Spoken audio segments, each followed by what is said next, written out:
kilalanin natin ang mga artistang gaganap sa Philippine adaptation ng Japanese series na Mother na may pamagat na Saving Grace.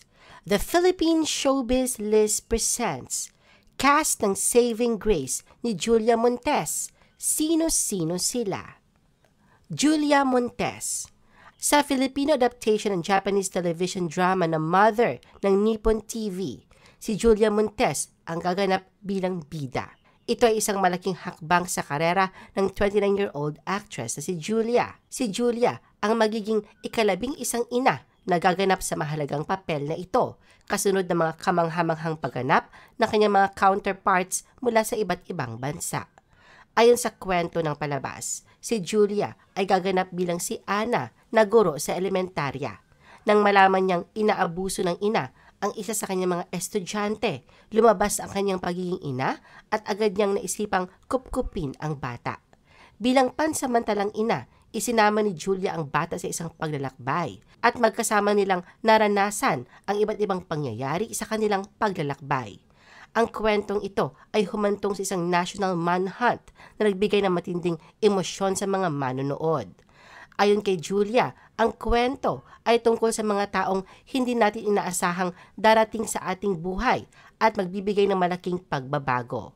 Si Julia ay nakilala rin sa kanyang pagganap sa mga teleserye tulad ng Mara Clara, Walang Hanggan at Doble Cara. Ang kanyang pagganap sa Saving Grace ay inaasahang magbibigay ng bagong kulay sa kanyang karera at magpapakita ng kanyang kakayahan bilang isang magaling at mahusay na aktres. Janice de Belen.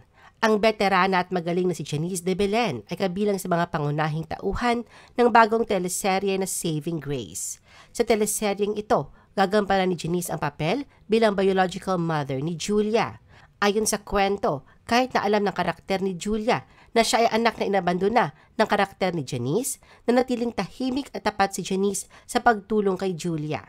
Gayunpaman sa kalaunan ng palabas, ibinunyag na ang karakter ni Janice ang tunay na ina ni Julia. Sa isang panayam, ibinahagi ni Janice ang kanyang kasiyahan at excitement sa bagong proyekto. Ang kanyang karakter na puno ng misteryo at emosyon ay nagbigay ng kakaibang kulay sa teleserye. Sam Milby. Sa kanyang bagong proyekto, ang teleseryeng Saving Grace ng ABS-CBN, muling ipapakita ni Sam Milby ang kanyang husay sa pag-arte. Siya ay gaganap bilang isang reporter na may mapagbirong ugali, ngunit sa likod ng kanyang mga biro at ngiti, may isang masalimuot na kwento ng nakaraan. Ang kanyang karakter ay hindi lamang nagdadala ng balita, kundi pati na rin ang aliw at kaginhawaan sa mga taong kanyang nasasakupan. Ang kanyang presensya sa telebisyon ay nagiging dahilan upang ang mga tao ay magkaroon ng isang mas magaan na pananaw sa mga mabibigat na issue ng lipunan. Jenica Garcia. Isa sa mga pinaka-highlight ng Saving Grace ay ang karakter ni Jenica Garcia na gaganap bilang mapag-abuso at walang pusong biological mother ng batang si Grace. Ayon sa kwento ng teleserye, ang karakter ni Jenica ay kilala sa malamig na pagtrato kay Grace. Isang halimbawa nito ay ang pagtapon niya sa mga gamit ni Grace nang walang paalam o consent. Ang ganitong klase ng pagtrato ay nagpapakita ng kawalang pagmamahal at paggalinga na siya nagiging ugat ng matinding lungkot at sakit para sa bata. Isang masakit na aspeto ng karakter ni Jenica ay ang kanyang pagwawalang bahala sa pag-aabuso na nararanasan ni Grace mula sa kanyang kinakasama na ginagampanan ni Christian Bables.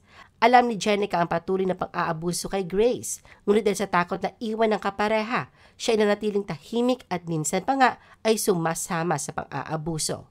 Ang kanyang karakter ay isang salamin ng mga tunay na pangyayari sa lipunan na nagbibigay ng kamalayan at pag-unawa sa mga isyong madalas na itinatago o binabaliwala. Sa pamamagitan ng kanyang kahusayan sa pagganap, nabibigyang buhay niya ang isang karakter na puno ng emosyon at komplikasyon. Sa isang panayam kay Jenica, kanyang inilahad na kanyang pananaw at karanasan sa pagganap ng ganitong kahirap na papel. Ayon kay Jenica, mahusay gumawa ng teleserye ang Dreamscape, kaya naman masayang-masaya talaga siya na maging bahagi ng teleserye na ito. Christian Bables. Isa sa mga pinaka-inaabangang elemento ng palabas na ito ay ang pagtatampok sa magaling na aktor na si Christian Bables. Sa teleseryeng ito, bibigyan niya ng buhay ang karakter ng isang mapang-abuso at walang pusong kapareha ni Jenica na ina ni Grace. Sa pagsisimula ng teleserye, isang eksena magpapakita kung paano niya ina-applyan ng kulay pulang lipstick ang batang Grace, na tiyak na magpapagalit at magpapainis sa mga manonood. Ang eksenang ito ay hindi lamang simpleng pagpapaganda, kundi simbolo ng kanyang kontrol at pagmamanipula. Ang kulay pula ay nagpapakita ng panganib at babala, at sa bawat paghaplos ng lipstick sa labi ni Grace, mararamdaman ng mga manonood ang bigat at ang tensyon na dala ng karakter ni Christian. Para kay Christian, ang pagganap sa Saving Grace ay isang answered prayer. Matagal na niyang pinapangarap na makasama sa isang makabuluhang proyekto na magpapakita ng kanyang kakayahan bilang isang aktor.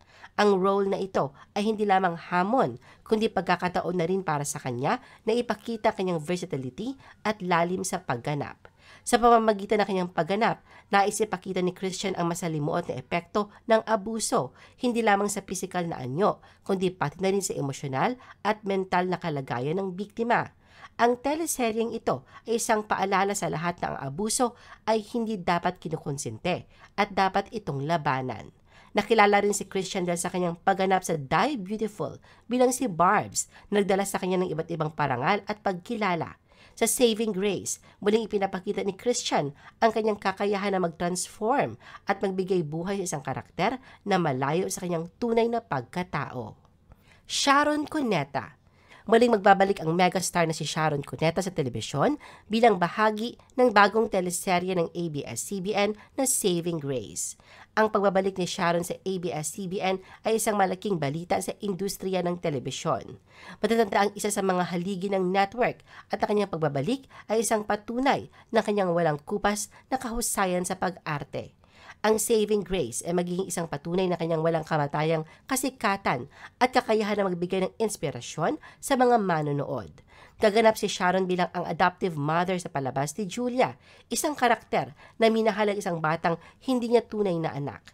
Ipinapakita rito kung paano ang pagmamahal ay hindi nasusukat sa dugo, kundi sa pagsasakripisyo at pagkalinga. Hindi pressure kundi desire ang nararamdaman ni megastar sa proyektong ito. Ayon kay Sharon, nais niyang pagbutihin ang kanyang performance hindi lamang para sa kanyang mga tagahanga, kundi para sa kanyang sarili. Ang tambalan ni Sharon at Julia ay isa sa mga inaabangan ng mga tagahanga, lalo na't pareho silang kilala sa kanilang kahusayan sa pagganap. Sa bawat eksena, inaasahang ipapakita ni Sharon ang kanyang galing sa pag-arte na tiyak na magpapaiyak at magugustuhan ng mga sumusubaybay. Maraming tagahanga ang sabik ng mapanood si Sharon sa Saving Grace. Ang kanyang pagbabalik sa telebisyon ay inaasahan na magdudulot ng malaking impact sa ratings at muling damhin ang husay ng isang tunay na megastar. Zia Grace. Sa wakas ay pinapakilala na si Zia Grace, ang pinakabagong child star ng ABS-CBN na tiyak na magpapaiyak at magbibigay kahulugan sa tunay na pag-ibig sa darating na teleserye na Saving Grace. Sa seryeng ito, gaganap si Zia bilang si Grace, isang batang inaabuso ng kanyang sariling ina. Ang kanyang kwento ay puno ng sakit at pakikibaka. At ang kanyang mapanganib na paglalakbay ay magiging mas komplikado habang nagiging isang pambansang manhunt ang paghahanap sa kanya. Sa kabila ng mga hamon, si Grace ay magpapakita ng tibay at tapang na magpapakilo sa puso ng mga manonood. Makakasama ni Zia sa Saving Grace ang mga kilalang aktor at aktres na magbibigay buhay sa iba pang mga karakter sa serye. Ang kanilang mga pagganap ay tiyak na magpapalalim sa kwento at magbibigay na mas matinding emosyon sa bawat eksena. Ang pagsasama-sama ng mga veteranong artista at bagong bituin ay magbibigay ng kakaibang timpla sa serye na tiyak na aabangan ng mga manonood. Ngunit may mga netizens ay nagsasabi na ang mukha ni Zia ay parang kombinasyon ni Julia Montes at Coco Martin. Nahahawig di umano ang mga ilang bahagi ng mukha ng bata sa magaling at mahusay na aktor. Ang Saving Grace ay isang teleseryeng hindi dapat palampasin. Si Zia, kasama ang kanyang mga kasamahan sa cast, ay handang magbigay ng isang palabas na puno ng emosyon, pagmamahal at pag-asa. Ang kanilang mga pagganap ay magpapakita ng kahalagahan ng pamilya, pagkakaibigan at tunay na pag-ibig sa gitna ng mga pagsubok. Aabangan si Zia sa Saving Grace at ihanda ang inyong mga puso para sa isang kwentong magpapaiyak at magpapainit ng inyong damdamin. I-post ang inyong comments at reaction sa baba at huwag kalimutan na i-like at i-share ang video na ito. Gusto mo pa ba ng ibang showbiz videos? Panoorin ang aming iba pang top viewed videos. Para sa aming mga YouTube viewers, pumunta lang sa description ng video na ito o i-click ang link sa itaas ng screen. Para naman sa mga Facebook viewers, ay maaari ninyong hanapin ang mga link sa comment section ng video.